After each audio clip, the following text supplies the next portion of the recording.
विषय है घनानंद। घनानंद रीतिकाल के रीतिमुख स्वच्छंद धारा के प्रमुख कवियों में से एक हैं और रीतिकाल का समय 1689 से 1739 ईस्वी। घनानंद एक ऐसे स्वच्छंद कवि के रूप में हमारे समक्ष नजर आते हैं जिनका व्यक्तिगत जीवन प्रेम के संदर्भ में सबसे अद्भुत और उदार है। उनकी जितनी रचनाएं हैं, सारी रचनाएं उनके व्यक्तिगत जीवन के अनुभव से निकली हुई चीजें।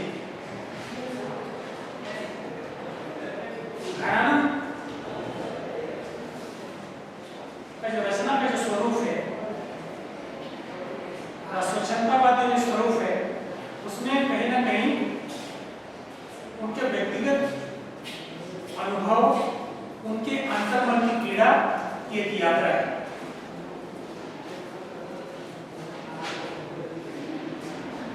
वे प्रेमी के रूप में जरूर नजर आते हैं, लेकिन उनकी जो यात्रा है, जीवन यात्रा है और उनका जो अनुभव है, अनुभव संसार कहीं ना कहीं एक विरही के रूप में, बड़े वीर के रूप में, प्रेमी के रूप में नजर आते हुए उनका प्रेम भक्ति की ओर क्या हो जाता है, मुड़ जाता है। लेकिन प्रेम की पीड़ा की कसक,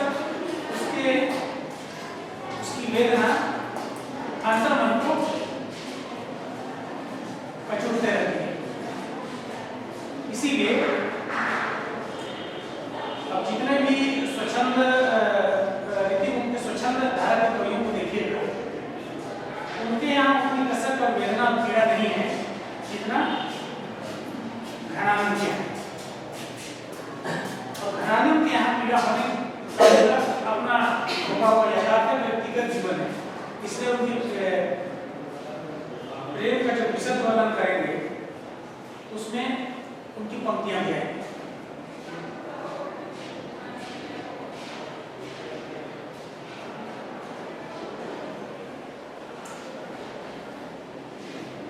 रीतिमुख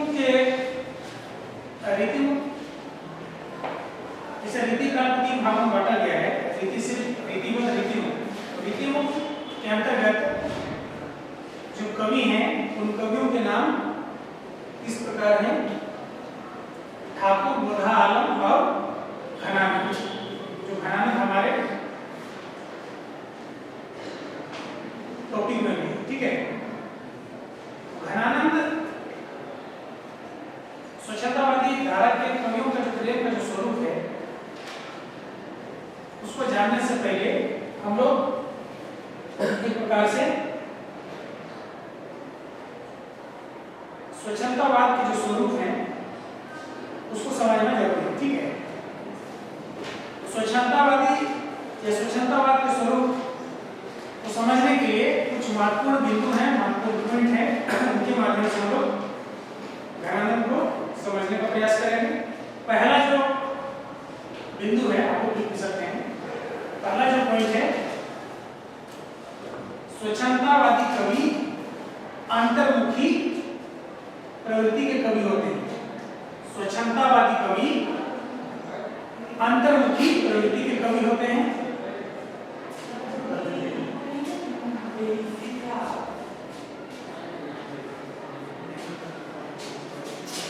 इसका मतलब क्या है? इसका मतलब यह होगा कि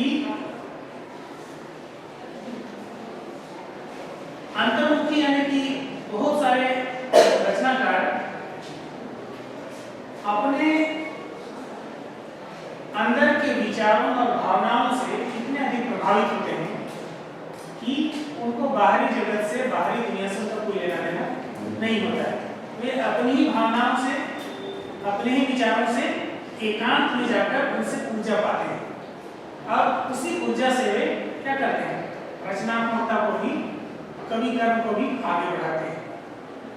इसीलिए एक प्रकार से निजी जीवन, उनके अंतर्मन की पीड़ा उस अंतर्मुखी व्यक्तित्व में देखने को मिलता है। इसलिए पहला जो बिंदु है, जो स्वच्छंदतावादी कवि अंतर्मुखी प्रवृत्ति के कवि होते हैं, उसका मतलब यही है कि वे पूरी दुनिया, अपने अंदर की दुनिया को मान लेते हैं और उनका जो जीवन है, उनका जो अनुभव है और उनका जो विचार है, ठीक है, जो भाव है, वही अपना भाव भी सबका भाव बन जाता है। ठीक है, यानी कि वो चीज एक कवि की क्या हो जाती है, उसके अंतर्मन की पीड़ा ही उसकी विश्व दृष्टि हो जाती है। क्या हो जाती है?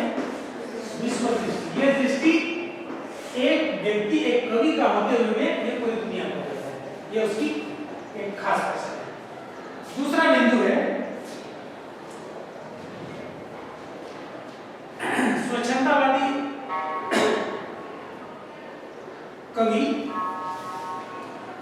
इंद्रियानुभूति नहीं, हृदयानुभूति की प्रधानता होती है। यानी कि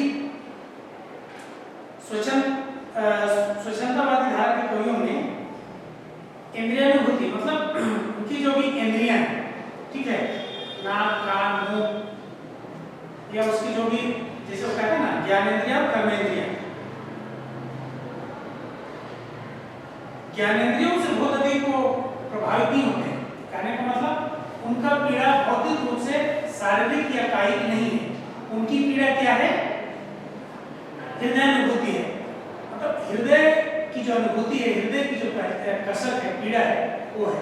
मतलब उनका अंतर्मन में जो गुजरा है, जो दुख उसने झेला है, उसको महत्व देते हैं और उसकी पीड़ा को, उसके दुख को हम बाहरी दुनिया से भौतिक रूप में, उसके शारीरिक रूप से देखकर नहीं पहचान सकते। उसकी पहचान यही है कि वो अंदर ही अंदर उसको जीता है और उस पीड़ा को कहीं ना कहीं रचनात्मकता के रूप में क्या करता है? तब्दील करता है और कविताएं लिखता है। वही उनकी पीड़ा क्या होती है? संपूर्णता में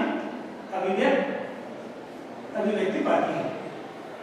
तो क्या कहा जा रहा है कि स्वच्छंदतावादी धारा की तो उनकी अनुभूति इंद्रियानुभूति नहीं होती है, उनके जो भी भौतिक शरीर की पीड़ा नहीं है, ये उसके अंदर की व्यथा है, जिस व्यथा को बाहरी दुनिया नहीं देख पाती है। और अपनी पीड़ा को, अंतर्मन की व्यथा को, हृदय की अनुभूति को, एहसास को, भावना को क्या करता है? कविता के माध्यम से उपायित करता है। अगला बिंदु है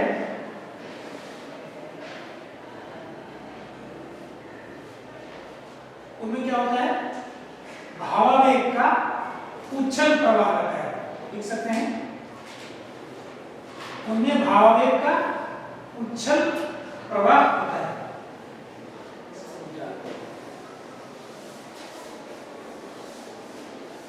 भावावेग यानी भावों की तीव्रता बहुत ही अंदर, उनके अंदर क्या होती है? उन्हें पीड़ा पहुंचाती है और उनका आवेग एक प्रकार से एक लहर की तरह उसमें क्या होता है? हिलोरे मारती है। तो उनके अंदर की जो भावना है, भाव है, वो क्या होता है? बहुत तीव्र होती है। जैसे लहरें उठती हैं, उसी तरह से उसके अंदर क्या होती है? भावनाएं भी उठती हैं, गिरती हैं। तो यही वो भावावेग की जो उच्छल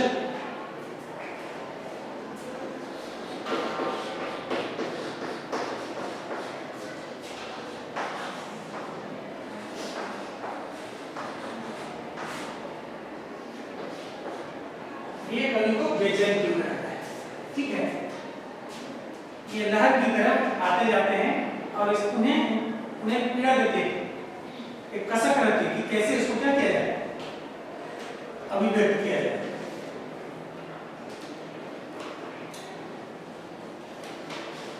उसका अगला बिंदु है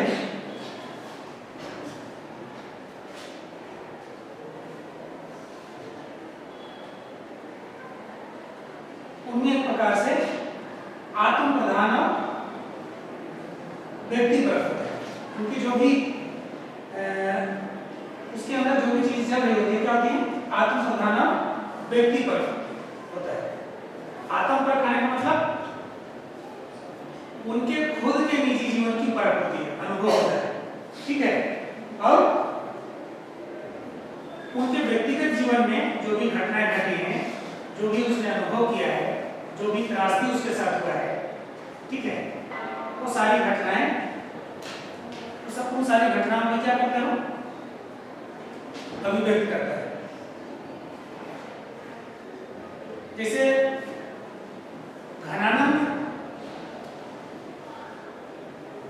एक बहुत बड़े प्रेमी थे। अब प्रेम का स्वरूप भी कैसा है, बहुत उदार, श्रेष्ठ रूप है, ठीक है। घनानंद अपने जिस शासक के यहाँ रहते थे, वहां एक क्या कहेंगे, नृत्य करने वाली, ठीक है, सुजान रहती थी, और सुजान से ही वो क्या करते थे, प्रेम करते थे। और सुजान, एक घटना घटती है जिसमें उसके दरबार के अन्य कर्मचारी राजा से ये बताते हैं कि घनानंद एक बहुत अच्छे गायक है। जब इसकी जानकारी राजा को मिलती है तो राजा की हार्दिक इच्छा होती है कि मैं इससे क्या करूं, गाना सुनूं। लेकिन अनुनय विनय करने के बाद भी घनानंद गाने के लिए तैयार नहीं होते। लेकिन जब उसकी प्रेयसी, कथित प्रेमिका सुजान जब आती है तब क्या करते हैं, गाना उसको सुनाता है, सुजान की ओर चेहरा करके और राजा की ओर पीठ करके। तो राजा तो खुश होते हैं उसके गाना से, लेकिन उसके व्यवहार से, उसके गुस्ताखी से नाराज होकर उसको क्या करते हैं, देश निकाला करते हैं, यानी कि अपने राजदरबार से उसको बाहर कर देते हैं। और उस समय की जो पीड़ा है, उस समय का जो क्षण है, जब घनानंद को ये विश्वास था कि शायद मैं छोड़ रहा हूँ राजदरबार, तो उसकी कथित प्रेमिका सुजान भी शायद उसके साथ जाएगी, ताकि उससे रिक्वेस्ट भी करता है, गुजारिश भी करता है, लेकिन वो साफ साफ मना कर देती है। तो तब से उसके अंदर एक प्रेम की जो लालसा थी, और उसका जो एक क्या कहेंगे, प्रेम का जो संसार उसके अंदर जो बसा था, वो भ्रम टूट जाता है कि मैंने जिसके लिए जितना सोचा वैसा नहीं, ठीक है। फिर वहां से वो उसका जीवन ही बदल जाता है। कहाँ चला जाता है, वृंदावन, ठीक है। वृंदावन में पूरा जीवन व्यतीत करके क्या करता है, उनके लेखनी में, उनके जीवन में हर कर सकते हैं, सुजान ही बस जाती है। पूरा उसका कविकर्म लेखनी वाला, उनके विरह में, उनके प्रेम की जो कसक होती है, तड़प होती है, वही उसका एक प्रकार से कह सकते हैं रचना संसार बन जाता है। इसीलिए यहाँ से घनानंद की बात नहीं, जितने भी रीतिमुक्त स्वच्छंद धारा के कवि हुए, कहीं ना कहीं उनका जीवन भी इसी तरह से है, ठीक है। हो सके प्रेम की मात्रात्मक अंतर हो सकता है, जितनी घनत्व घनानंद के प्रेम में है, उतने शायद आलम, ठाकुर, द्विदेव के ना हो, ठीक है। अब एक चीज है, आलम जो है, आलम ये वास्तव में एक प्रकार से एक पैदाइशी क्या है, पैदा हुआ तो ब्राह्मण समझा है, लेकिन प्रेम वो एक नाम है, शेख नामक अंग्रेजी से उन्होंने प्रेम किया, ठीक है। आलम शुरू क्या थे, ब्राह्मण, पैदाइशी ब्राह्मण थे, लेकिन प्रेम किया इन्होंने एक शेख नामक अंग्रेजी से, और ये प्रेम विवाह में भी तब्दील हुआ। तो बाद में आलम क्या हो गए, ब्राह्मण से मुस्लिम बन गए, नाम से स्पष्ट है ना। तो आप समझ सकते हैं कि प्रेम को पाने के लिए लोग क्या किए, अपना जाति धर्म को भी भूल गया। आज के संदर्भ में उसका स्वरूप बदल गया है, लेकिन तब की मिसाल है।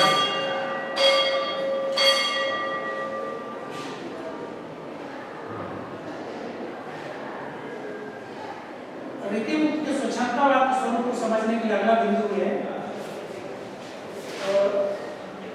यह रूढ़िमुक्त होता है तथा समवर्ती जीवन से प्रेरित रहता है। यह रूढ़िमुक्त होता है तथा समवर्ती जीवन से क्या होता है? प्रभावित होता है। समवर्ती जीवन से प्रभावित होता है, प्रेरित होता है। रूढ़िमुक्त होता है मतलब यह रूढ़िमुक्त होता है। समाज में बहुत सारी रूढ़ियां हैं, जात, धर्म, मजहब, है ना, खान पान, बहुत सारे नियम ऐसे बना दिए गए हैं जिससे समाज के लोग निकलना नहीं चाहते। उसमें से एक रूढ़ी क्या है कि स्वजातीय शादी ही करनी चाहिए, स्वधर्म में शादी करनी चाहिए। रूढ़ी है ना। भारत का संविधान आपको आजादी देता है कि आप कहीं भी जाकर बस सकते हैं, कहीं भी नौकरी कर सकते हैं, किसी से भी शादी कर सकते हैं, किसी से भी प्रेम कर सकते हैं। लेकिन यहाँ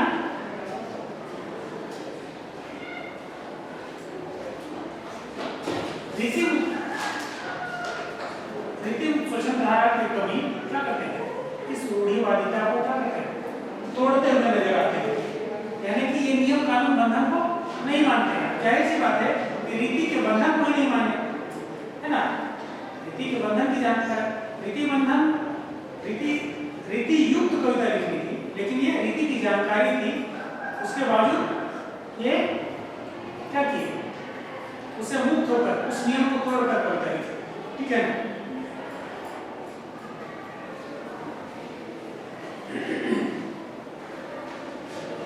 रीति के बंधन को उन्होंने स्वीकार नहीं किया। ठीक है। और काव्यांगों का भी जानकारी होते हुए भी उनका प्रयोग नहीं किया। तो रूढ़िमुक्त यानी कि सिर्फ साहित्य में रूढ़िमुक्त नहीं होना है, व्यक्तिगत जीवन में भी होना है, सामाजिक जीवन में भी होना है। इस तरह की धारणा होती थी। ठीक है। उदाहरण के लिए दोनों को देख सकते हैं, सुजान और अंग्रेजी दोनों का कह सकते हैं कि अलग अलग ये धर्म और जाति, लेकिन इन्होंने इसको क्या किया? तोड़ने का प्रयास किया। ये अलग बात है कि सुजान और घराना की मुलाकात नहीं हो पाती है, लेकिन आलम और अंग्रेजी की मुलाकात होती है। ये एक मिसाल है। और समवर्ती जीवन से प्रेरित होता है मतलब उस जिस काल में जी रहे होते हैं और उस समय जो बड़ी घटनाएं घट रही होती हैं, ठीक है, उन घटनाओं से भी वो प्रेरित होते हैं। यानी कि सब कोई उस धारा में नहीं बढ़ते हैं जो दुनिया चाहती है या जो नियम कानून बनाया गया समाज के द्वारा, उससे कुछ लोग हट के भी चलते हैं। ठीक है। उसी हट के चलने वालों में से गणानंद भी थे और हो सके उसके समकालीन भी लोग रहे होंगे जिनसे ये प्रभावित हुए। उसके बाद अगला बिंदु आइए, व्यंजना प्रधान होने के साथ साथ रहस्यात्मकता का पूर्ण ये हो रहा है। क्या है? व्यंजना प्रधान होने के साथ साथ रहस्यात्मकता का पूर्ण ये हो रहा है। अब काव्यशास्त्र में पढ़े होंगे 3 सप्तशतियां हैं, अभिधा, लक्षणा और व्यंजना, है ना। 3 सप्तशतियां हैं। तो उन 3 सप्तशतियों में से यहाँ पे व्यंजना का संदर्भ है। व्यंजना में शब्द का वही अर्थ नहीं निकलता है अभिधा की तरह सीधा सीधी। व्यंजना में उसका अर्थ कुछ और निकलता है। ठीक है। व्यंजना और लक्षणा, उसमें आपको उसका प्रकारांतर से दूसरा अर्थ आपको निकालना पड़ता है। ठीक है। यहाँ क्या करती है? यह व्यंजना प्रधान होने के साथ साथ रहस्यात्मकता का पूर्ण करता है, मतलब उसमें रहस्य भी रहता है। रहस्य क्या है?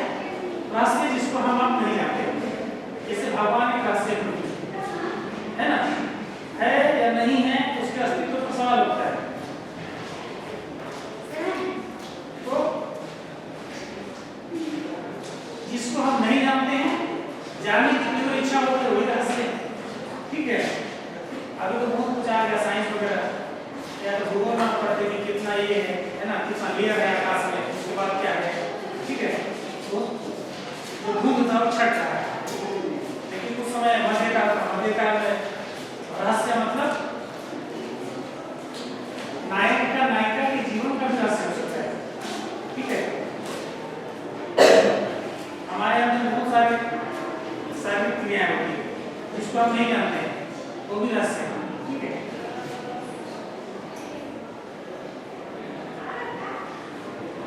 उसके बाद आइए, इसमें कल्पना की प्रमुखता रहती है। ये थोड़ा विरोधाभास लग रहा है, क्योंकि स्वच्छंद रीतिमुक्त स्वच्छंद धारा की थ्योरी कल्पना पर उतना विचार नहीं कर रहे थे, क्योंकि उनके जीवन का अनुभव संसार इतना व्यापक था, या उसका त्रासदीपूर्ण जीवन था, या विरह उन्होंने या प्रेम में जो कसक उन्होंने झेली थी, ये पीड़ा थी, उससे बाहर नहीं निकलते।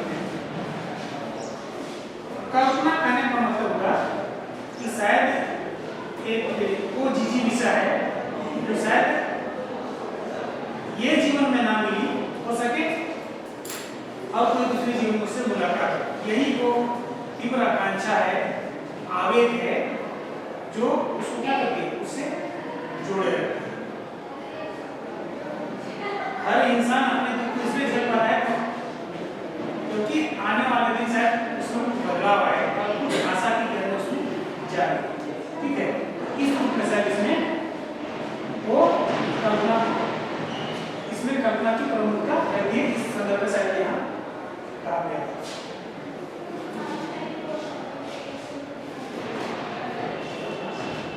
अगला बिंदु है, भाव प्रधान अधिक होता है, रूप प्रधान कम। भाव प्रधान अधिक होता है, रूप प्रधान कम। कविता के दो है ना, एक भाव पक्ष और एक है कला पक्ष। कला पक्ष को ही कहते हैं रूप पक्ष, ठीक है। भाव पक्ष यानी कि उसकी मूल भाव क्या है, मूल संवेदना क्या है, किस तरह का भाव लगा है उसमें, है ना, वीर रस है, श्रृंगार रस है, कौन सा गुण है, कोच गुण, प्रसाद गुण। तो यहाँ भाव पक्ष का मतलब है कि किस तरह का रस का प्रवाह है उसमें,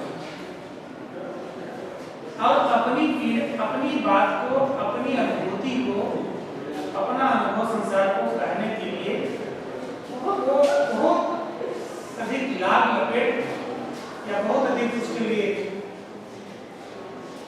अलंकार भाषा का इस्तेमाल नहीं करते, है ना। उस भावना को, उस भाव को अभिव्यक्ति देने के लिए जैसे ही उसके अंदर आवेगों का हिलकोरे मारता है, उसको बिना उस पर एक प्रकार से कहेंगे शब्दों के माया जाल में ना पड़े, तो सीधा सीधी अपनी बातों को आसानी से वो कर देते हैं। इसलिए विषय क्या है वो महत्वपूर्ण है, कहने का तरीका कैसा है वो महत्वपूर्ण इनके यहाँ नहीं, ठीक है। इसलिए भाव पक्ष प्रधान है, रूप पक्ष नहीं। उसके बाद अगला बिंदु है, इसमें अनुभूति को प्रमुखता दी जाती है, अभिव्यक्ति की कलात्मकता पर अधिक ध्यान नहीं दिया जाता है। कमोबेश ये दूसरा अंतिम बिंदु भी इसके ऊपर वाले के बारे में जो बात की उसी का एक प्रकार से दोहरावा जिस करता है। अनुभूति पक्ष को प्रमुखता दी जाती है, मतलब हम जो जिए हैं उसको हम कैसे अभिव्यक्त करेंगे वो मायने नहीं रखता है, ठीक है। कहने का तौर तरीका साधारण हो सकता है, सरल हो सकता है, बहुत लाभ लपेट ना हो, ठीक है, लेकिन वो जैसे भी कहे उसका जो अनुभव संसार है, उसका जो उसकी जो भाव है उसमें नकारात्मक अभिव्यक्त हो जाए। ठीक है, अभिव्यक्ति यानी कैसे हम उसे एक्सप्रेस करें वो महत्वपूर्ण नहीं है, महत्वपूर्ण है कि हमारा जो अनुभव है वो क्या मैं जो कहना चाहता हूँ वो अभिव्यक्त हो जाए और लोग उसको क्या समझ जाए। इसलिए वो रूपवादी नहीं है, कलावादी नहीं है, इसलिए कलात्मकता पर उनका जोर नहीं होता है। अनुभूति यानी होगा हुआ यथार्थ, उनकी पीड़ा वो महत्वपूर्ण होता है।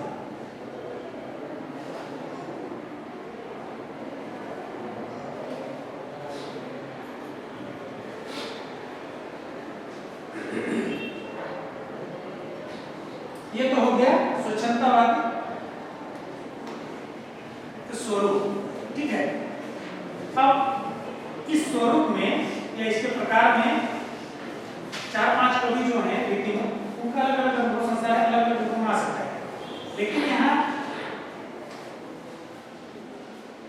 घनानंद का जो व्यक्तित्व है या घनानंद का जो अनुभव संसार है प्रेम के प्रति, जैसे उनको कहा था प्रेम का पीर, प्रेम की पीर कवि। ठीक है, तो पूरी तरह से प्रेम ही उनके काव्य का क्या है केंद्र बिंदु है। प्रेम का स्वरूप भी एक ही रहता है। ठीक है, उसमें कहीं एक प्रकार से आप मिलन की आकांक्षा नहीं है, मिलन भी नहीं हुआ है, लेकिन अधूरा प्रेम ही कैसे अपने आप की संपूर्णता में लेते हुए दिखाई देता है। ये प्रेम की महानता, ये प्रेम का उदात्त होती है, इसमें कहीं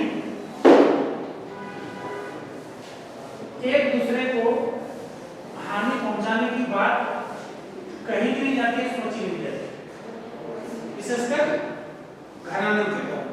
ठीक है, तो पहला अगर उनके प्रेम के स्वरूप के बारे में बात किया जाए तो पहला जो बिंदु होगा वैयक्तिकता। ठीक है, प्रेम का जो स्वरूप है या घनानंद की कविता के बारे में अगर विचार किया जाए तो कहेंगे कि उनकी जो उनका जो रचना संसार है उसमें वैयक्तिक प्रेम को उद्घाटित करने का प्रयास किया गया है। क्या किया गया है? वैयक्तिक प्रेम मतलब व्यक्तिगत प्रेम, उनका प्रेम। ठीक है, और उनका प्रेम कैसा है? हमने शुरू में जिक्र किया कि कैसे वो किनसे प्रेम करते थे और कैसे उनका राजदरबार से उनकी कथित प्रेमिका से क्या होता है? अलगाव हो जाता है, अलग हो जाते हैं। और घनानंद की जो इच्छा थी पूरी नहीं, ना शुरू में पूरी हुई, शुरू में ना पूरी हुई थी ना जाने से। ठीक है, इसीलिए प्रेम वैयक्तिक होते हुए इतना तीव्र है कि वो कभी उसके अंतर मन से निकल नहीं पाया। पूरा जीवन उनका कवि कर्म पूरा उसी प्रेम के बदौलत क्या आगे बढ़ते रहे। तो उसकी प्रेमिका सुजान क्या थी? एक नाचने गाने वाली थी, नर्तकी थी। ठीक है, और नर्तकियों का स्वरूप उस मध्यकाल में अगर देखा जाए तो किसी के होते नहीं, उनका उनके अंदर का जो व्यक्तित्व है, उनका जो हुनर है वो क्या है? उनकी प्रवृत्ति है पैसा कमाना। क्या है? पैसा कमाना। अर्थ नहीं तो कुछ नहीं, अभी भी है, बहुत बदला नहीं है। अभी भी सेलिब्रिटियों को देखिएगा या क्रिकेटर या खिलाड़ियों को देखिएगा, सबसे ज्यादा पैसा कुछ सेकंडों का विज्ञापन के लिए कितना करोड़ पैसा लेते हैं, है ना? तो तब का देखिए मध्यकाल में भी सुजान को दुनिया की वास्तविकता उसको भली भांति अच्छी तरह मालूम थी कि ये फकीर टाइप के स्वभाव वाले व्यक्ति से हम अगर हमने उनके साथ चलने का अगर निर्णय ले लिया तो हमारे आगे का जीवन क्या हो सकता है? शायद उसे भली भांति ये उससे वाकिफ थी, इसलिए उसने साफ साफ क्या किया? इनकार कर दिया। हो सके प्रेम दोनों के बीच रहा हो। पूरे साहित्य में आपको उस रूप में नहीं देखने को मिलेगा कि दोनों को इस प्रकार रिश्ता ऐसा था। ठीक है, हो सके घराने की ओर से एक तरफा प्रेम रहा और सुजान को पता ना नर्तकियों को रखा ही इसलिए जाता है दरबार में ताकि वहां का माहौल खुशनुमा रहे, राजा उसको देख के खुश हो, है ना। तो सुजान की सोच अलग हो सकती है। घनानंद ने कभी उसको दूसरे नजरिए से नहीं देखा। उसका मानना था कि मैं उससे प्रेम करता हूं और वो क्या है, मुझसे प्रेम करती है। और उसी उम्मीद में क्या करती है, जब दरबार छोड़ने से पहले सुजान से गुजारिश करता है, लेकिन सुजान उसके साथ चलने से साफ साफ मना कर देती है और वहां से निकलने के बाद उसका पूरा संसार, उसका पूरा व्यक्तिगत जीवन ही बदल जाता है। वहीं से वो एक शुरुआत है, यानी कि घनानंद जैसे ही राज दरबार छोड़ता है या दरबार छोड़ने की नौबत आती है, तभी इससे समझिए उसके कवि कर्म या रचनात्मक संसार की यात्रा शुरू होती है। उससे पहले शायद था, लेकिन उसके अंदर की वेदना, वास्तविकता उसे पता नहीं। वास्तविकता से रूबरू या सामना कब होता है? जब राज दरबार से शासक मोहम्मद शाह के द्वारा जब उसे राज निकाला, देश निकाला आदेश मिलता है, तब वो क्या होते हैं और अधिक घनानंद टूटता नहीं, मजबूत होता है ना। और उस मजबूती के साथ वहां से निकलता है और क्या करता है, पूरा जीवन उसका एक वियोगी विरही का जीवन होता है। और पूरे रचना संसार में अपने कवि कर्म में घनानंद हमेशा उस सुजान को ही क्या करता है, केंद्र बिंदु में रखकर अपनी रचनाएं करता है।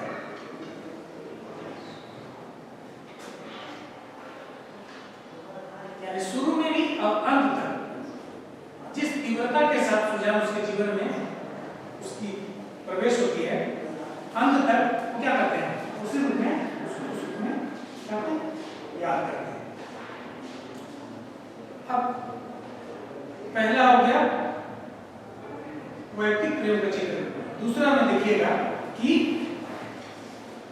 प्रेम की अनन्यता या प्रेम की एक निष्ठा भी कर सकते हैं, है ना। प्रेम की अनन्यता या प्रेम की एक निष्ठा। प्रेम की अनन्यता मतलब प्रेम की अनन्यता या प्रेम की एक निष्ठा का मतलब होगा कि घनानंद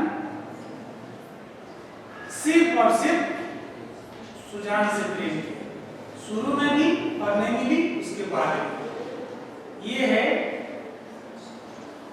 उदात्त प्रेम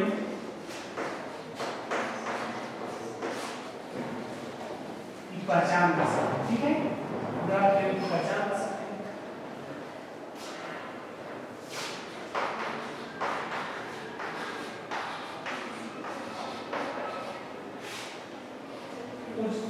घनानंद के पास विकल्प था। घनानंद चाहता तो ठीक है, कली नहीं मिली, सुजान नहीं मिली, हम दूसरा जीवन शुरू करते हैं, है ना, दूसरा जीवन देख सकते हैं और तो मिलेगी सर। लेकिन इस तरह से कभी विचलित नहीं हुआ, विचलन जीवन में नहीं आया। ठीक है ना, मिली तो ठीक, नहीं मिली तो भी वो उसी की प्रशंसा, उसी को याद करते हुए क्या किया, पूरा जीवन रचनारत रहे, रचना कर्म में लीन रहे। यानी कि ये क्या करते हैं, पूरा जीवन तन मन धन से और रचना मन से सुजान से जुड़े रहे। चाहते तो दूसरे विकल्प की तलाश कर सकते थे, लेकिन सुजान कभी बायां दायां नहीं, सॉरी घनानंद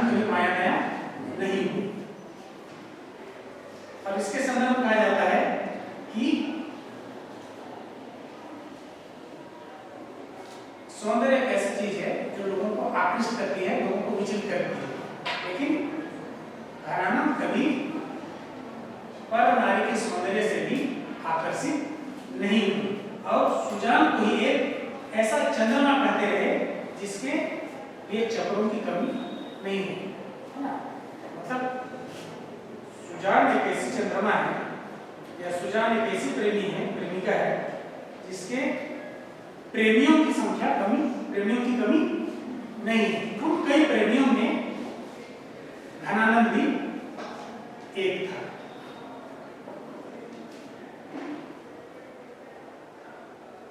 देखिए उसको लेके पंक्ति है, 2 लाइन की पंक्ति है। मोही तुम एक तुम्हें मौसम अनेक आही, मोही तुम एक तुम्हें मौसम अनेक आही, कहा कछु चंद कौ चकोरन की कमी है। वही चीज ऊपर में हमने जो बात कही उसी के बारे में हम पंक्ति में क्या है, पंक्ति के रूप में कही गई है।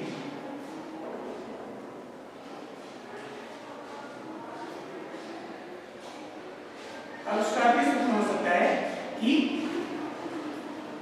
भले ही प्रिय कठोर है ना, निर्दयी हो, निष्ठुर हो, पर उनका मन उसी पर अनुभव है। इंसान का एक स्वभाव है कि हमारे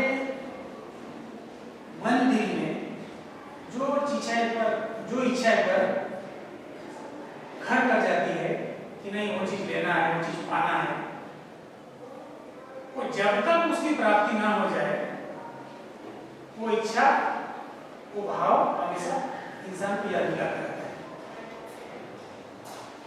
जिस चीज की भी आपको जरूरत हो, ठीक है, चीज वस्तु हो सकता है, प्रेम हो सकता है, प्यार हो सकता है, वो जब तक नहीं मिला है तब तक उसका महत्व आपके लिए है। जिस दिन वो वस्तु और चीज आपके हाथ लग गई, प्रेम भी आपने चाहा, जिससे प्रेम हो गया, तो शायद उसका उतना महत्व नहीं रहेगा जितना अधूरा में है ना। नहीं मिलता है तब तक वो इच्छा तीव्र होती है, मिलने पर अच्छा है, कुछ नहीं मिल गया, इसी के लिए हम परेशान थे, पागल थे, है ना। मोबाइल भी जो मोबाइल लेना चाहते हैं, आईफोन आपके हाथ में जाएगा, क्या अंदर है वो नहीं है, कुछ मामलों में आपको फंसा भी देगा, है और सारे सिस्टम में चलता नहीं, आपके लिए एक्स्ट्रा दिमाग लगा, ठीक है। इसी तरह से प्रेम भी होता है। प्रेम जब तक करेंगे उसके लिए क्या क्या लिखा जा सकता है ना। दुनिया मिल गया, वो मिल गई, दुनिया मिल गई, लेकिन मिलने के बाद भी क्या प्रेम वैसे रहता है, लड़ाई झगड़ा नहीं होता है। आए दिन तो देखे फ्रिज में क्या क्या पूरा हो जाता है ना। खैर वो सब बात नहीं।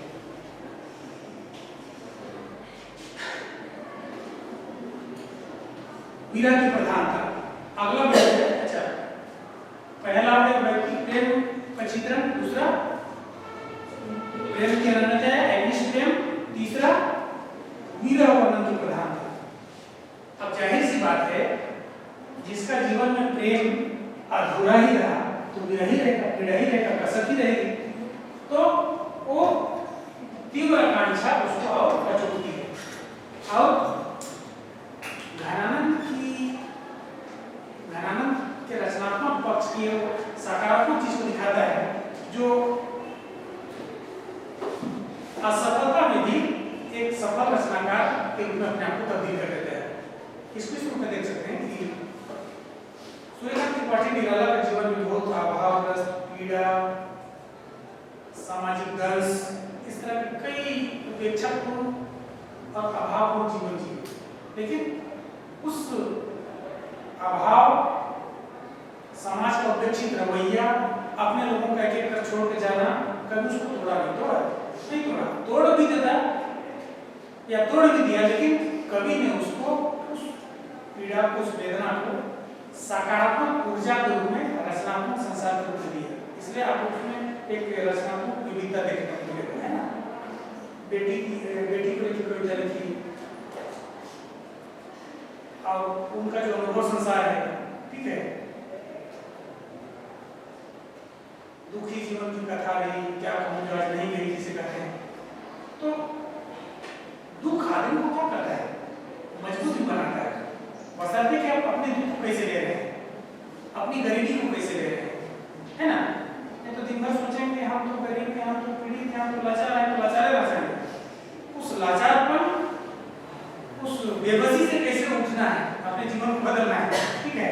तो बदलने का काम निराला ने किया, वही काम घनानंद ने भी किया। घनानंद कैसे किया, जो भी पीड़ा है, जो भी विरह है, जो भी नहीं, जो जीवन में उसकी अतिरिक्त इच्छा रही, जो आकांक्षा पूरी नहीं हुई, उसको क्या किया, लेखनी में तब्दील कर दिया, रचनात्मक ऊर्जा प्रदान किया, ठीक है। इसलिए घनानंद जैसा घनानंद विरही कवि आपको हिंदी साहित्य में मिलेगी, है ना। इसकी घनानंद की तरह कोई और कवि है जो फ्रेंड में असफल हुआ और दिन रात उसी का गुण गा रहा, गुण गाना अपना कार्य प्रशंसा करना नहीं है, जाने अनजाने किसी रूप में उसका नाम ले रहा है ना, ठीक है। आजकल का शो के हिसाब से तो कुछ और होगा, है ना। खैर, तो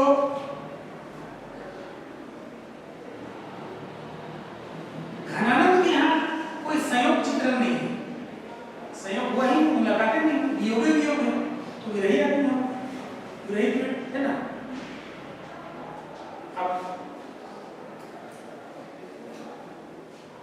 ये उनके सकारात्मक पक्ष को दिखाता है कि कैसे उस मध्यकाल में जब कितनी विपरीत परिस्थितियां थी, एक राजा की कई रानियां होती थी, तब एक कवि मन में भी नहीं सोच पाता है परिस्थिति के बारे में, है ना। पाना मिलना तो छोड़ दीजिए, मन में भी नहीं सोचता है, इसलिए सोचता तो शायद ये उनके लेखन में कभी आती ही नहीं, वो पीड़ा नहीं आता तब, और मिलन संयोग ये कल्पना लोग नहीं जीता, लेकिन उसका जो अनुभव संसार है और जो भोग रहा है, जो भुक्त भोगी है, उसी को क्या करता है, लिखता है, कल्पना नहीं करता है इधर उधर जाने की। तो भोगा हुआ क्या है, यथार्थ। जैसे नई कविता में देखिएगा एक एक क्षण का महत्व है, ठीक है। कभी मान लिया पीरियड में आपका कोई क्षण हो गया ना, वो भी एक आपके लिए जीवन का क्या बोले अनमोल चीज है। हम लोग कैसे पूरा घंटा मिनट साल सप्ताह कितना महीना बिताते हैं पता नहीं चलता, पछताते भी नहीं, है ना। लेकिन आप अभी तक का उम्र, आपने जितना भी उम्र देखी है, जो भी आई पाया है, उसमें से आप कितने चीजों को याद कर पाते हैं।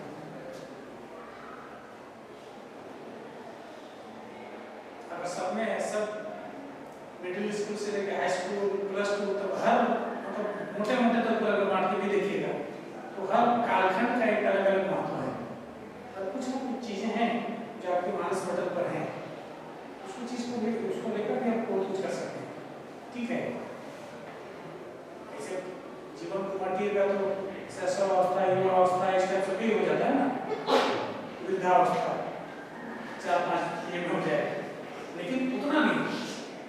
नई कविता क्या करते हैं, छोटी छोटी क्षण को भी बहुत महत्व देते हैं।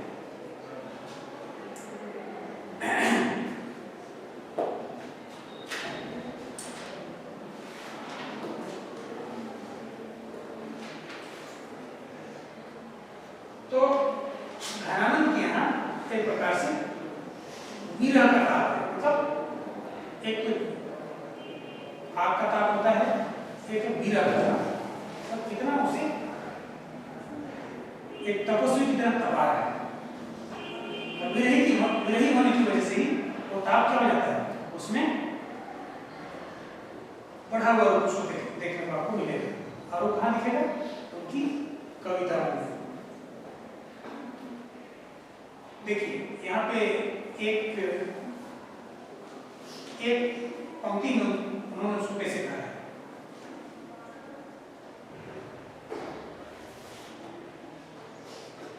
प्रिय दर्शन की इच्छा से आंखें कभी तृप्त नहीं होती,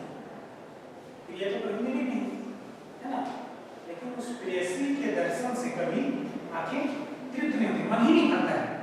ठीक है, यहाँ क्या कहा है? मोहन सोहन जोहन की लागय रहे आखिनों के उर आरती। क्या कह रहा है? मोहन सोहन जोहन की लगिए रहे आखिनों के उर आरती। कहने का मतलब है कि कहते हैं ना कि हमारे पास तो एक ही दिन है, खास तौर आता तो दूसरे को दे देते है ना, लेकिन मजबूरी एक ही है, तो यहाँ प्राण भी एक ही होता है ना। कह रहा है कि हमारे पास तो एक ही प्राण था, ठीक है, हमारे पास बस एक ही प्राण था, और वो उस प्रिय पर यानी सुजान नामक प्रिय पर क्या हो गया? निछावर हो गया। तो हम दूसरा पर दोबारा निछावर कर ही नहीं सकते। ठीक है, ये चौथा जो है प्रकृति चित्र। अब देखिएगा विरही का जो एकनिष्ठ प्रेम की एकनिष्ठता है, प्रेम में वैयक्तिकता के चित्रण है, विरह है, तो प्रकृति भी है।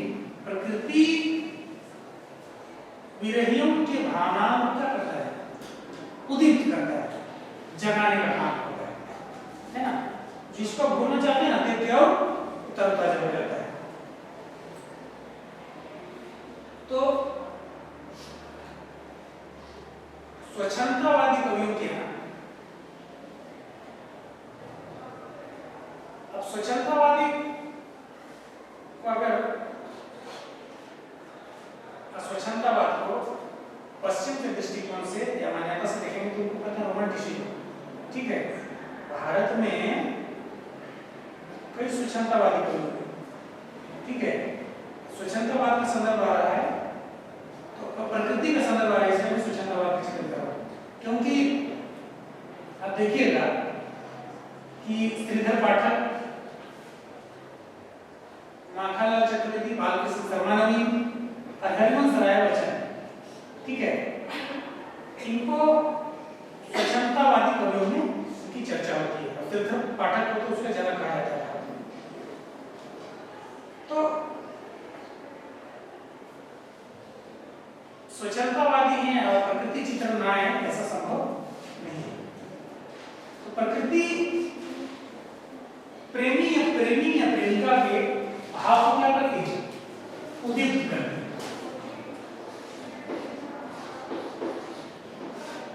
उद्दीपन या उसको जगाना। ठीक है, जो भाव थोड़ा सा दबा है उसको याद नहीं कर रहे, उसको क्या कर देगा? जगा देगा, उद्दीप्त कर, ठीक है ना, जगाना।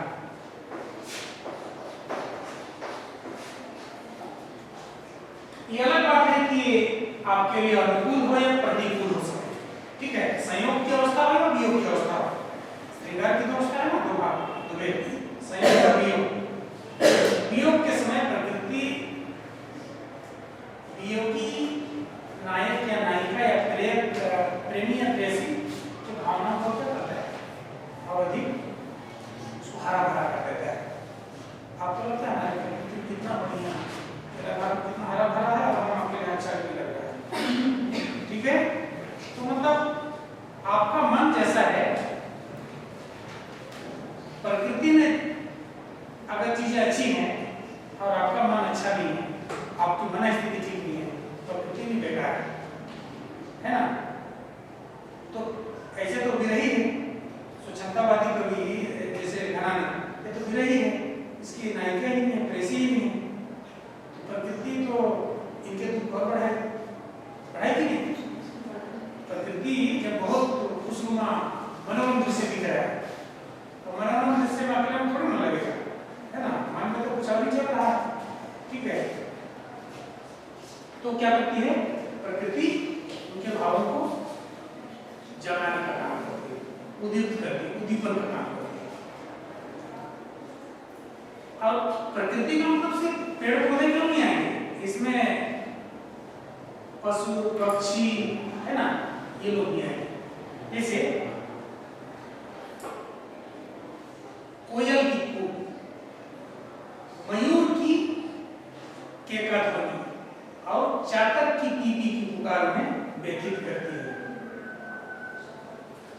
क्या क्या समझ में आ रहा है? कोयल, मयूर और चातक, ये सब के सब क्या करते हैं?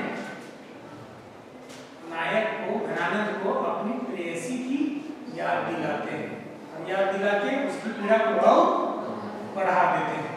ठीक है, प्रेयसी तो ना मिली ना मिलने से रही, लेकिन बार बार वो इच्छा पाने की इच्छा, अधूरी इच्छा उसके पीड़ा को अवधि क्या करती है? बढ़ा देती है।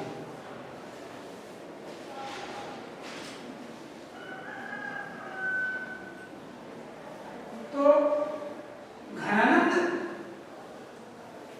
के यहाँ प्रेम का जो स्वरूप है उसका बहुत अधिक, उसकी बहुत अधिक व्यापकता नहीं है, लेकिन विरह से शुरू होकर विरह में ही सारी चीजें क्या होती है? समाप्त होती है। और यही विरह में एक निष्ठा है, प्रेम का उदार स्वरूप देखने को मिलता है और उसमें घनानंद क्या है? पारंगत है। ये हम ऐसा भी कह सकते हैं कि एक अतिरिक्त मन की इच्छा अपूर्ण प्रेम अंत तक अपने आप को उस रचना से जो सरोकार रखते हुए अपनी अंतर मन की पीड़ा को दिखाते हुए तो असफल होते हुए भी एक सफल स्वच्छता वाली कवि के रूप में नजर आते हैं।